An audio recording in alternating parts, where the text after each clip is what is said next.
today I am discussing about avoid mistakes during exam. As we all know, आपका जो JEE mains का session 1 का exam 22 जनवरी को होने वाला है। तो आज मैं आपके लिए ये सेशन लेके आया हूँ कि किन किन मिस्टेक्स को आपको नहीं करना ड्यूरिंग द एग्ज़ाम। सबसे फर्स्ट, एज यू सी कि नेवर रिकॉल एनीथिंग। आपको कुछ भी रिकॉल नहीं करना ड्यूरिंग द एग्ज़ाम। आपको पिछले जितने भी काम किए हैं आपने, आपके किस में नंबर कम आए हैं या फिर किसी सब्जेक्ट में नंबर ज़्यादा आए हैं या फिर आपसे कोई क्वेश्चन नहीं हुआ था या आपको कोई फॉर्मूला रिकॉल नहीं हो रहा, बस जब आप पेपर देने गए हो उस टाइम आपको कुछ भी रिकॉल नहीं करना। क्यों? क्योंकि basically as we you recall, जब आप रिकॉल करते हो पिछली चीज़ों को तो आप उसी चीज़ों में सोचने लग जाते हो जो आपकी स्टेट करंट है उसके बारे में आप काम नहीं कर पाते।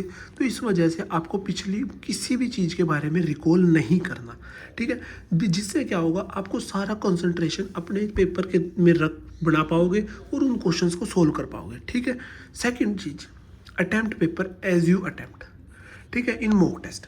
अब इसमें इसको डिस्कस करने का क्या रीज़न है मेरा, आपको पता है कि बेसिकली क्या होता है कि हर बच्चे जो है मॉक टेस्ट को अपने अलग अलग तरीके से वो करते हैं, ठीक है, सोल्व करते हैं। कुछ बच्चे केमिस्ट्री को पहले लेकर सोल्व करते हैं, कुछ बच्चे फिजिक्स को पहले सोल्व लेकर करते हैं, कुछ बच्चे मैथ को लेकर सोल्व करते हैं, ठीक है। ऐसा नहीं बोलूँगा कि आपको ये लेकर करना है, बट कुछ बच्चे ऐसे करते हैं। तो अब मैं आपको ये बताता हूँ कि अगर कुछ बच्चे इस तरीके से सोल्व करते हैं एग्ज़ाम को, तो अब जिस तरीके से आपने मॉक टेस्ट में अपने एग्ज़ाम को सोल्व किया है उसी तरीके से आप जो है जेईई मेंस के फाइनल में भी सोल्व करोगे।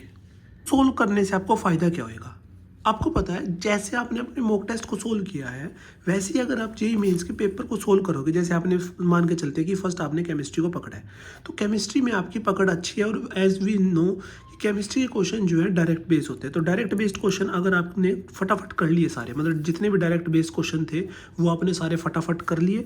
अब बेसिकली जब आपने एक सब्जेक्ट में, मतलब आपने 25 क्वेश्चंस में से लगभग 20 क्वेश्चन कर लिए, तो आपका कॉन्फिडेंस बहुत ज़्यादा बूस्ट हो जाएगा और आपके पास कॉन्फिडेंस है, साथ के साथ आपके पास टाइम भी एक्स्ट्रा मिल गया, तो जिससे आप अपने क्वेश्चंस ज़्यादा अटैम्प्ट कर पाओगे, ठीक है, और ज़्यादा क्वेश्चंस कर पाओगे। तो इसीलिए सबसे फर्स्ट आपको वो सब्जेक्ट चूज़ करना है जिसमें आपको कॉन्फिडेंस है, ठीक है। केमिस्ट्री हो, फिजिक्स हो, मैथ हो, जिसमें भी आपका कॉन्फिडेंस है उसको करो और लेंथी क्वेश्चन स्टार्टिंग में नहीं करना, ठीक है। तो ये आपका एक सेकंड टिप हो गई।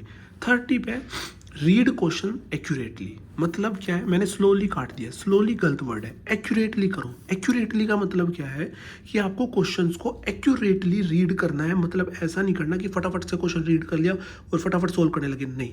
आपको क्वेश्चंस को अच्छे से रीड करना है, जिसमें आपको उसका जो डाटा गिवन होगा, मान के चलो आपको 50 mm दिया है, आपने उसको mm की जगह 50 मीटर ले लिया, आपका सारा क्वेश्चन गलत हो जाएगा। नहीं, आपको क्वेश्चंस को बहुत ही रीडली, बहुत ही एक्यूरेटली रीड करना है, जिससे आपको प्रॉपरली आपको उसके डाटा देखना है कि आपको कन्वर्ट तो नहीं करना वो mm से मीटर में, उसका न्यूमेरिकल वैल्यू अच्छे से चेक करनी है ताकि क्वेश्चंस के मिस्टेक ना हो। अगर ऐसी मिस्टेक हुई और आपका आंसर मैच नहीं किया, फिर आप दोबारा से देखोगे और आपने देखा कि मैंने तो डाटा ही गलत ले लिया, तो आप दोबारा से क्वेश्चन सोल्व करोगे, फिर इसमें बहुत टाइम वेस्ट होता है। तो इसी तरह से मैं आपको बोलूँगा क्वेश्चंस को पहले ही एक्यूरेटली सोल्व करो।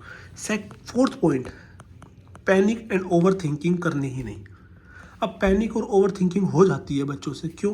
क्योंकि बच्चों की 1 साल की 2 साल की मेहनत है।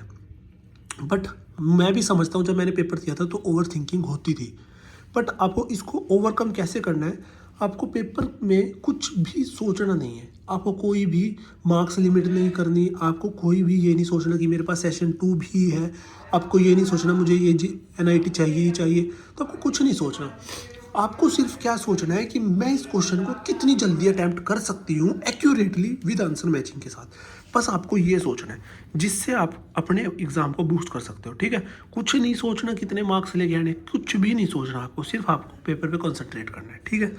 Next point, never discuss anything with each other.